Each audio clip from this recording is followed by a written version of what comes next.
maybe we talk about Home Alone. Or maybe today we discuss the 37th minute of Up. By 37, I don't think we're as emotionally drained. So that might actually be fine. Yeah, are we flying, or maybe have just like kind of landed and are trying to like walk the house along the edge at that point? Yeah, that's a good guess. Is there like a crossover episode where we do the 37th minute of Home Alone, but also the 37th minute of some other film, and it's just that one?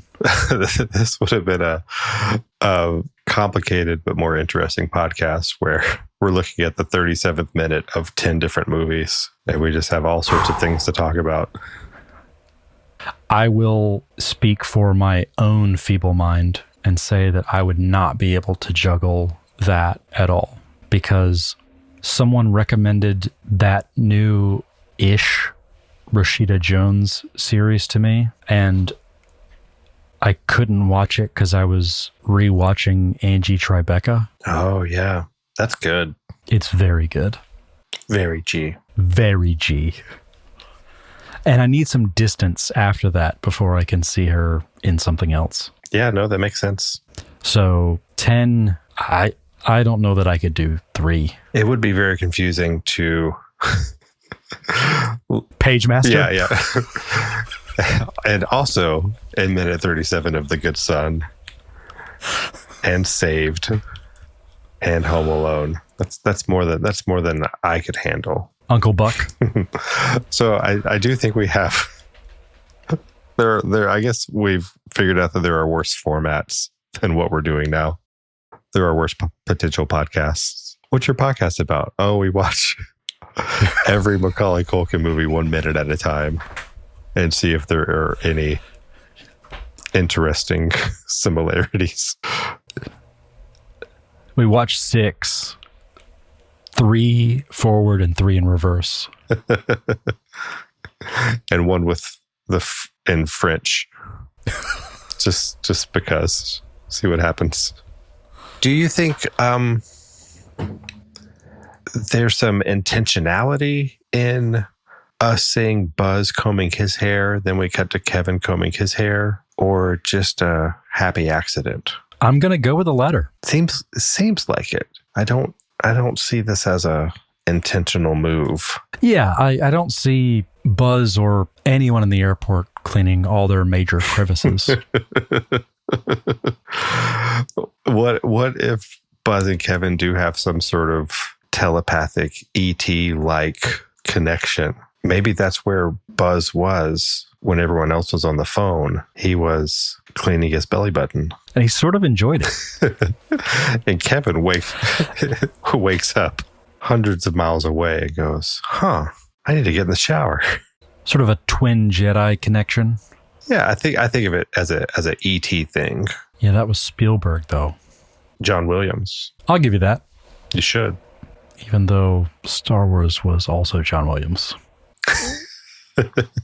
Okay, I'll give you that. And we're even. You know what's not even? Stevens. And the number 37. So you can't divide it by 2? You can if you're cool with decimals. Are you? Yeah, totally. Like if there are any decimals listening, you don't want to alienate We're them. very pro-decimal around here. That's not to say I'm a whole number denier either, though. Now, do you go negative? There are good numbers on both sides. So you and I lead different lives, but there are a lot of things where we overlap. Mm-hmm. And I think the areas where we overlap usually mean that there's a vacuum somewhere where maybe neither of us really have our head wrapped around something. And I would venture a guess that that is the case for a cream rinse. Yeah.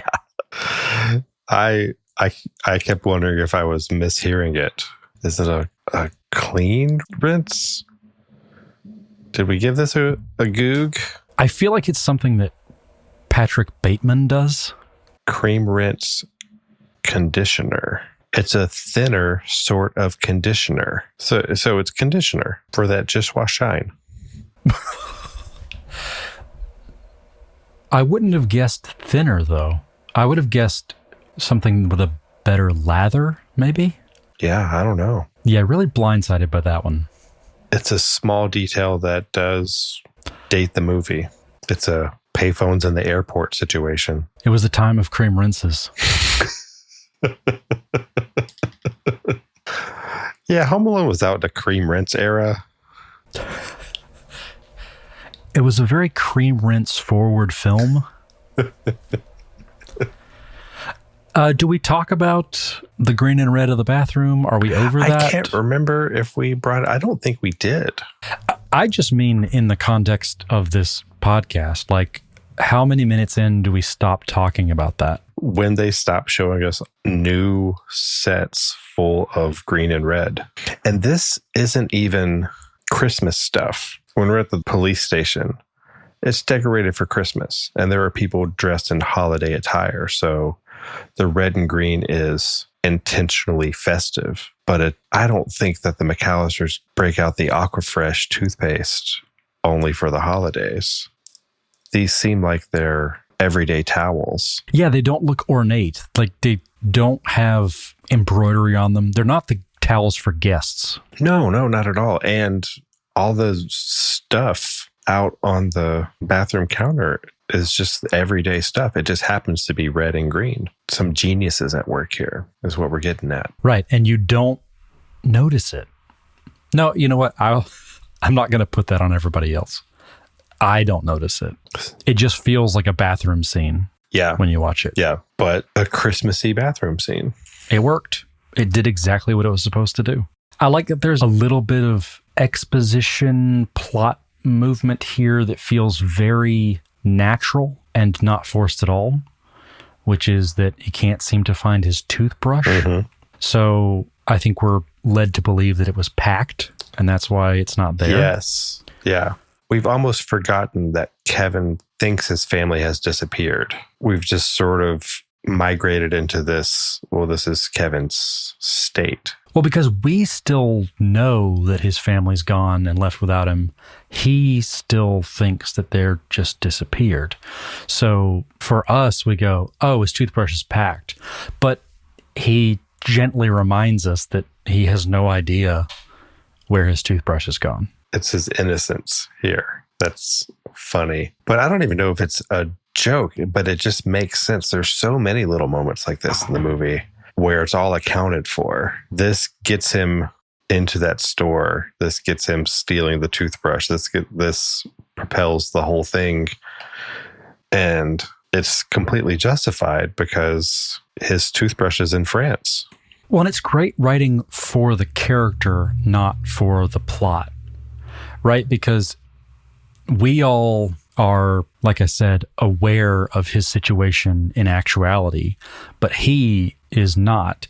And by the time you're writing minute 37, you're like, okay, what's going on here? To still be in his mind and in his head as, okay, this is this boy who still believes that his family's disappeared. What is the impetus for him to get out of the house? What's the inciting incident? What's gone? What I like about it is he is trying to be the man of the house. He's trying to do the grown-up things, the responsible things. And we get to see it in this funny way before he gets into the more serious stuff of protecting his home from burglars. But he's taken some ownership here. He's taken on some adult things. There's plenty of 8-year-olds out there who, if they can't find their toothbrush, let's not even say that, they're not looking for their toothbrush. If the parents aren't home to tell them to brush their teeth, they're not going to brush their teeth. But here in this scene, we have Kevin wanting to brush his teeth. He's washing all the major crevices of his body. So he's in between his toes even. We don't have the Kevin that we had at the beginning of the movie. This is not the kind of kid who can't pack his own suitcase. This is the kind of kid who's going out shopping for a toothbrush later. So we're already starting to see these changes. And I'm just realizing as you say that we did not do a recap up top of this minute, because this takes us to arguably the most famous scene in the film. It's the most iconic one for sure. Mouth agape, hands on cheeks, eyebrows up. Make your eyebrows like crowbars. I remember when you and I visited Winnetka, Illinois, and made the pilgrimage to the Home Alone house. And you and I took a couple pictures out front, and we both did the Home Alone pose, the hands on cheeks, mouth open thing. And I remember seeing that picture later after we took it and going, oh, you got to raise your eyebrows or it doesn't work. Because you had some raised eyebrows. You did the whole Kevin McAllister face. And I was like, yeah, Jared's got the Home Alone face. I don't think I've ever tried to emulate it before. So when I did, I didn't raise the eyebrows and I just looked bored. You just look aghast. Yeah, I look like my cheeks hurt. Maybe like you're exclaiming something. Yeah, it just looks like I have a 3-year-old, and when I ask her to smile for a picture, I get a dumb face. She doesn't say cheese.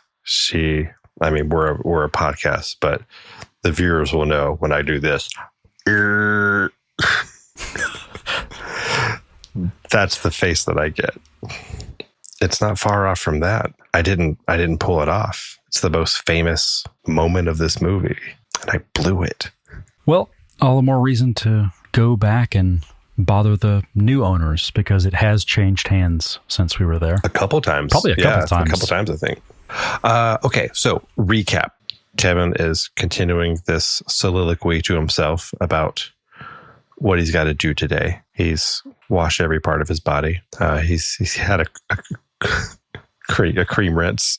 He ends his routine with some aftershave that he didn't know would burn his cheeks, I suppose. And then instead of cutting back to France, we cut to Buzz's room, and Kevin, who's got to go pick up a toothbrush in town, decides to raid Buzz's life savings, and he has to climb up the shelves to get it. And the shelves come crashing down on him. And I think our minute's over just as he's crashed down underneath a pile of Buzz paraphernalia. Buzz Rubble? Buzz Rubble. Great band. Yeah, I'll write that down. Can you? Because I'm writing it down. We're going to have a song called Buzz Rubble on the next album, and it's just us naming things on his shelf. Ooh, should we try and do that now? Yeah. If we start from the outside in, are we counting things not on the shelf like posters? Because I did notice... Well, I want to talk about that poster. Let's talk about just on the shelf, though. Okay. Welcome to Buzz Rubble, where Jerod and Sonny name things on Buzz's shelf. Don't want to miss the obvious. Mm-hmm. A terrarium with a tarantula in it. Yes. I'm going to go... We'll do the easy ones. Basketball. That is an easy one. Another easy one... Helmet, football helmet. Helmet, football. What I noticed upon a close inspection, 2 baseball gloves in two different spots on the shelves. Okay. Oh, the one that I'm thinking of, I think was next to the baseball bat, but that's not on the shelf. I think it was just leaning on the shelf. Yeah.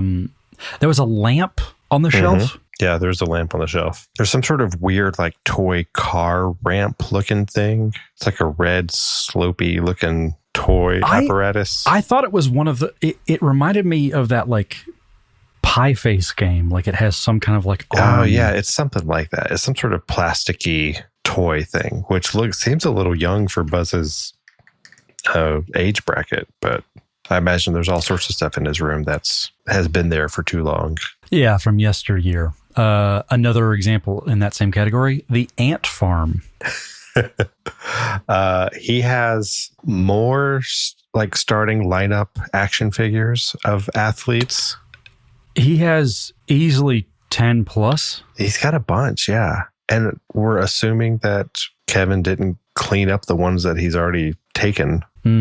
There's a box up top that was, I remember it because it was something I thought my dad had, but it was a different thing, which is head-on football. Okay. Like one of those electronic football games. Yeah, there are quite a few board game items. Yeah, a lot of those are like on the floor right under the first shelf. On the shelf, though, I want to say Mastermind is on the shelf. Oh, okay. There's a koosh ball. Ooh, koosh ball. Is it red also? Koosh ball, red. I want to say like a few trophies. I try to count them. I think there are 3. Okay. There might be more, but there are at least 3 little trophies for some sort of recreational little league type sport for sure. I think right behind the koosh ball, we've got it's shaped like a Pez dispenser. Okay, yeah. Is that like a flashlight, the skull thing? Yeah. Is it a flashlight? Is that what it is? I thought it was a Pez dispenser as well, but then on second glance, it's like too...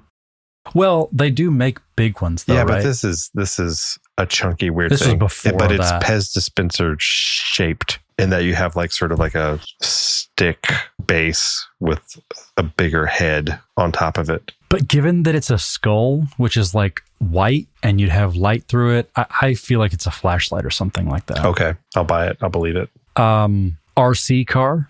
Oh, is there? Okay. I didn't notice that. I think I might be... Oh, on the top shelf, he's got some, or maybe this is second from the top. He's got some. I think they're hockey gloves. Oh yeah. See, I was gonna say pads. Maybe he has both, but I don't. Yeah, there was some hockey item that I was going to defer to you on. Hockey season's just around the corner, Jerod. Best time of the year. All these idiots can keep talking about college football, but I have something to watch myself. So excited. I'm ready to clip that portion because controversy creates cash. And the number one way to grow this podcast is to get people talking about college football versus professional hockey. Yeah, please hold on to it in case I ever threaten to run for public office too. So I'll be unelectable anywhere in the South. Don't get me started on people rooting for college sports teams that are colleges they did not attend. I think in my eagerness, I took maybe 3 or 4 of your turns. No, I think I try to go Buzz Rubble. I think if you can name one more, you win this round of Buzz Rubble. Oh, and we're still staying on shelf, right? Let's stay on shelf. There's definitely all sorts of stuff in the room, which we should talk about at length. I mean, what else do we do on this podcast? There is a potentially load-bearing Jenga. There's Jenga? Or if not that, I think it's like a wood block or something that's okay, spanning shelves. Gotcha. I'll take your word for it. You've got a keener eye than I. Jerod, congratulations. This is a more generic one, but more books than I would have thought. I think we had this discussion last time we got a peek into this room. We were kind of... I think it speaks to the culture is that even adult of the early 90s had a few books lying around. Anything else you can think of on the shelf? I think I'm tapped out. I'm sure there's all sorts of stuff. Jerod, where should people email us if they want to call us out on some things we missed in our Buzz Rubble? They can email us at jarofmarbles@verygmail.com. That's the last thing that I remember. There's a jar of marbles. Yeah, I think I do remember that. Because I think it's like right next to his foot when they're like... Yeah. The shelf creaking, buckling underneath the weight of a little person who is dressed like Macaulay Culkin. Is it Sled Guy? I had that same question too. I don't know if it's Sled Guy and I don't know if it's Zipline Guy. I think Zipline is a different dude. But I don't know. Can't say for sure. I would like to get all those guys together and buy them dinner. What a dinner that would be. I mean, one of them's probably like kind of a creep. One of them's probably dead. Ooh, I don't like to think about it. Just statistics. We're talking about stunt people here. Yeah. Well, I think about like, the chronic pain issues and stuff. Like you've got pill addictions and you've got just the kind of life that it takes a certain kind of personality to put yourself through that. and you've grown up short. It's difficult. Is it possible it's a female? Yeah, it's the kind of life that could be turned around with just the right dinner. Jerod, you don't have to save everyone on the Home Alone crew. Larry Nicholas performed stunts such as ziplining to a treehouse and sledding downstairs. Larry Nicholas. So I just merged two of those guys at the dinner in my head. You know what? He looks alarmingly like Macaulay Culkin. Or is this just a picture of Macaulay Culkin? Hold on. Hold on. Yeah, what is this site reputable? I'm bad at Google. Oh, is it one of the AI responses? Is it telling you Macaulay Culkin is made of strawberries? There are 3 C's in his name. Let's see. Stunts on Waterworld, Species 2. Did we talk about him during the sled minute? I feel like we did. I don't think we went through the trouble looking him up, and I feel bad that we're off minute here. But by golly, I want to. He worked well into the 2000s. Is he still alive? That's what we came here to find out, right? Hey, Larry, are you alive? Ooh. Jerod, he also did some stunts for 1989's The Wizard. What a stud. Are you ready to do minute 37 of The Wizard? You know what? I am in.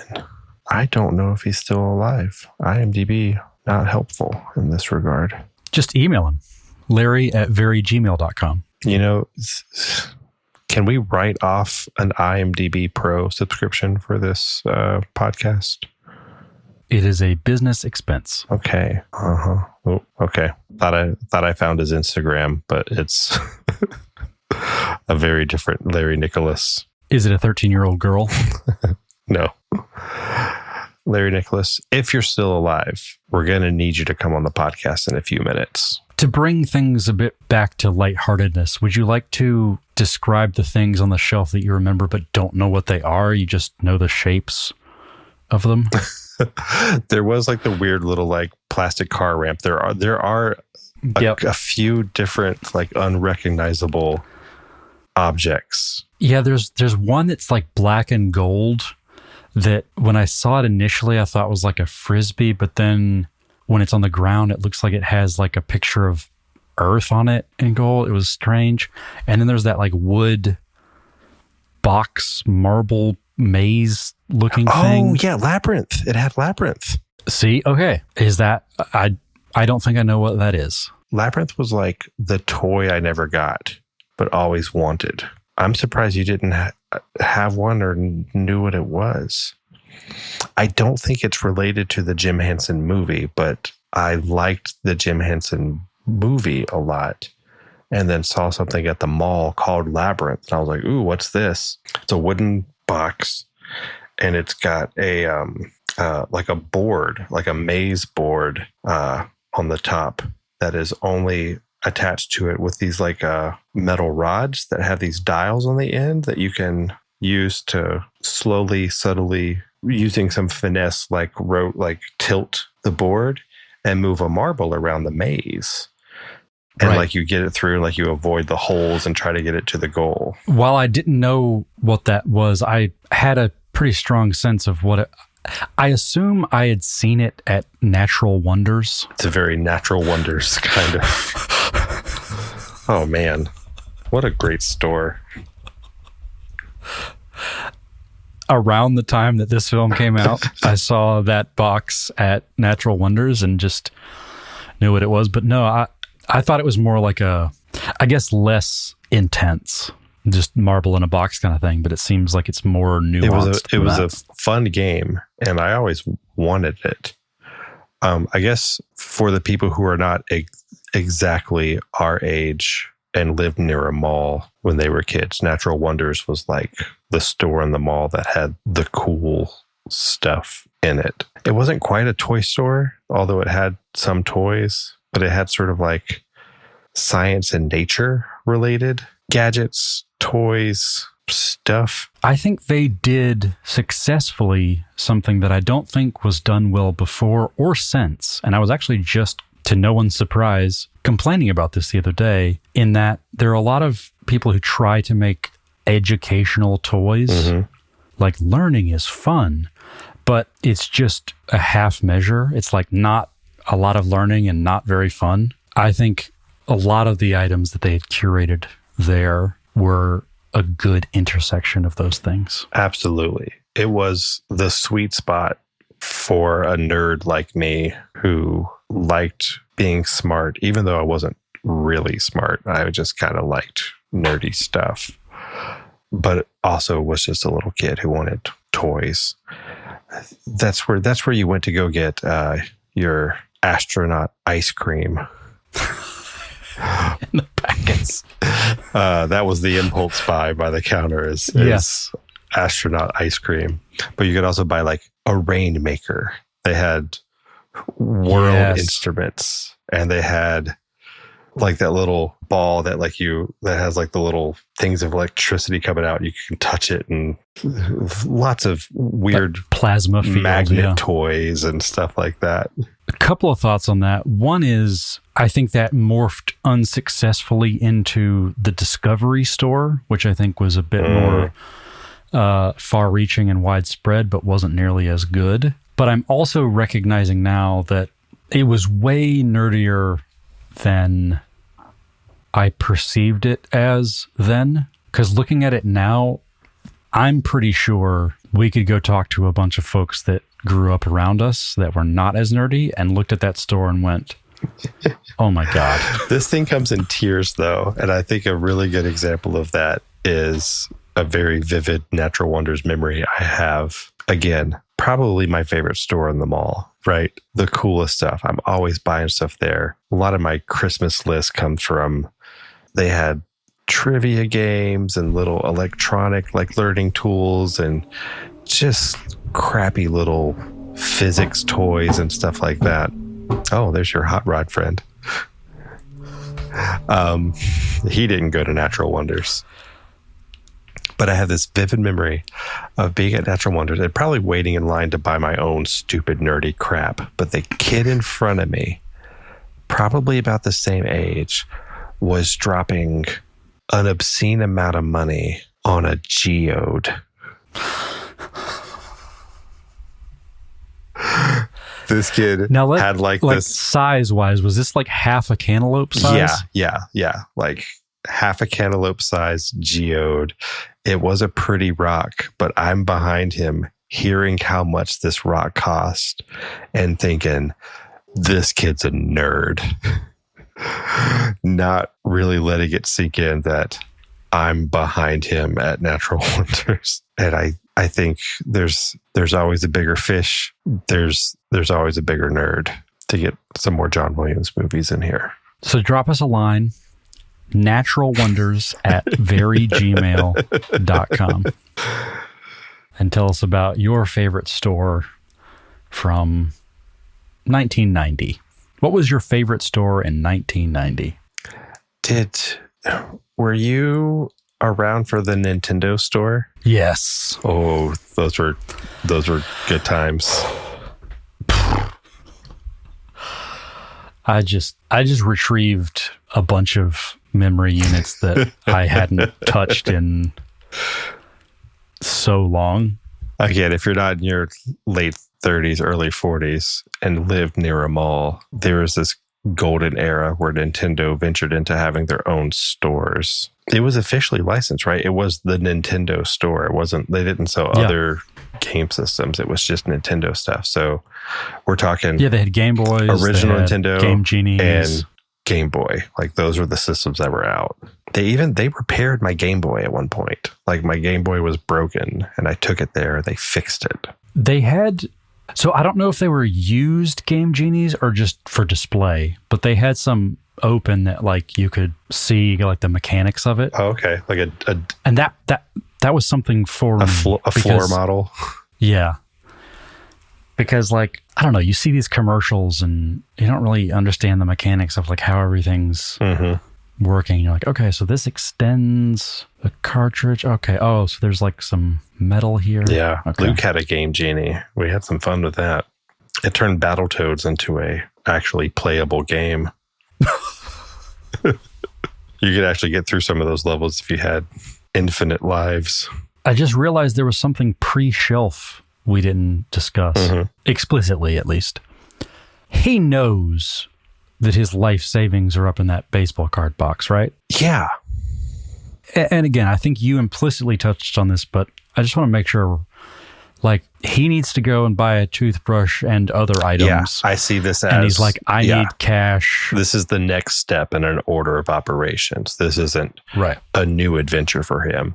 And it's easy to mistake it for just a new adventure because he's had so many different episodes of I'm home alone and I'll do whatever I want here. It feels like that for a moment, but then next minute, I believe, he gets the money out. So he's doing this with purpose. And he's already spent some time in Buzz's room, as we've seen before. He's been going through the chest at the foot of the bed and all that. So didn't spend much time on that typewriter, though. And again, I love the idea that Buzz has a typewriter in his room. Like, does he fancy himself Stephen King? He's like, I'm just prolific. This is the hand-me-down typewriter. Peter or Kate or somebody had a typewriter. They bought the new one, or maybe the word processor. And then they passed down the typewriter to Buzz because maybe he needs it for school. And to think of the terrible poetry he wrote his girlfriend on that typewriter is really fun. The awful essays for his English class. Buzz, your grammar. Woof. Let's talk about the other things in his room, especially this poster. Yeah, can you do just like 5 minutes on that? I think we saw like a little bit of this poster earlier, but we have discussed we get the edges best of this, view of it here, and it's so weird. On an initial glance, it looks like it's just a poster of a sexy lady in a bikini, but there's also like a sports car, like convertible kind of thing over it. And then there's other stuff in the middle. It looks like there's like a mug of beer. Yeah, it's a car, surfboard, beer. That's lady. A surfboard. Okay. I could not make out what that was. And it's like, and it says on the top, I want it all. It's such a Buzz poster. I hear it as Veruca. Yeah. Because it says, I want it all now. And it's like, I want an Oompa Loompa now. And it's like, yeah, I want it all now. Yeah, you want a car, surfboard, beer, and a lady. It's like an eye test for a teenage boy. All right, go from the top. Sports car. It seems anachronistic in that it feels like it was from a meme from a couple of years ago. Like it feels almost too new because it's so strange. The other thing that struck me, and maybe you've got some basketball context that I don't, but I was under the impression that, especially in this era, the Chicago Bulls and Detroit Pistons were bitter rivals. But you got to give props where props are due, and Isaiah Thomas gets those. Yes. He's also a Chicago guy. Oh, well, okay. That makes some sense then. I'll take that. I was looking for an explanation, and you've just given me. So Isaiah Thomas is from the Chicago area himself? I believe. I could be wrong. There's only one way to find it. But do you have a very Google? I've got a few Googles left. Have you tried searching on verygoogle.com? Let's see. Yeah. Born Chicago, Illinois. So that makes it. Okay. I will accept that as an explanation. I like that. It adds a bit more dimension to Buzz. He's a local guy. Also on the shelf, there's some sort of Chicago Blackhawks thing. You can make out the Chicago Blackhawks logo. Ooh, I did not see that. But I don't know what it's on. It's also got some red and green in it, doesn't it? Okay. And like gold? Yeah, there's a little bit of gold. Some white and black, obviously.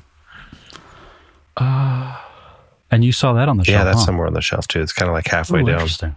You kind of see it in that first overhead shot where the camera's pointing down at Kevin, and you can see the baseball card lunchbox tin thing at the tippy top. Right. The one piece of media reference is a movie poster. Mm-hmm. Do you know the movie poster that's on the wall? Is it called The Incredible Boiling Man? Melting Man. Melting Man. I haven't seen it. I don't know this movie. Now this, on noticing, I actually did go and look up, and I wanted to compare its IMDb rating to Home Alone's. Okay. Yeah. What would you guess are their respective ratings on IMDb? Ooh, okay. I'm going to go Home Alone is pretty high, but time seems to sort of curve it down a little bit. So I'm going to say that Home Alone is in the 7s somewhere. I'll go 7.6. Okay. Incredible Melting Man. That is it. Sorry. The Incredible Melting Man. Okay. Advertised as the first new horror creature. 2.8. Okay. For Home Alone, you were about as close as you can be. 7.7. Okay. I said 7.6. You did? Oh, see, yeah. I know those goobs over at IMDb. Yeah, it was probably 8.2 at some point, but people just... newer movies start off either really high or they get review bombed and then, taper off toward the middle. Mm-hmm. What's it? Regression towards the mean? Is that? Over time, you're only going to find more people who don't like it. So it's not like it can go higher than it already is in most senses. Every now and then a movie does that. Office Space, maybe, These cult classics that find homes. Yeah, people find fact. New appreciations of it, that kind of thing. What does The Incredible Melting Man have? Remind me what your guess was? 2.8, I think. Okay. If we're talking about which side of the average it's on, you're right. But it got a 4.3. Okay. That's still in the bad zone. It's still a failing grade. Is it a Mystery Science Theater 3000 movie? That's an interesting one because, one, I actually want to know the answer to that specifically, but it also makes me wonder, what is the formula for that? Because they weren't all the worst. Season 7, episode 4. So yes. That might be the way to watch it. Unsung hero? Maybe whoever's falling in Macaulay Culkin's stead here. Looks like. Do we think it's Larry? I would assume so. Why would they use a different guy? I got my own shelf guy. We're good, Larry. We don't need you today. I got a shelf guy. I just like that idea that they find it uncomfortable telling him that. Yeah, and he shows up. So and then so they're like, hey, I noticed we're getting around to the time to shooting the shelf stuff. Oh no. Don't worry about that. There's this moment where Macaulay Culkin's in the green sweater and Larry's in the green sweater and Ed's in the green sweater. Ooh, no one told you? We'll pay you for the day. Just does a con style yell of Chicago.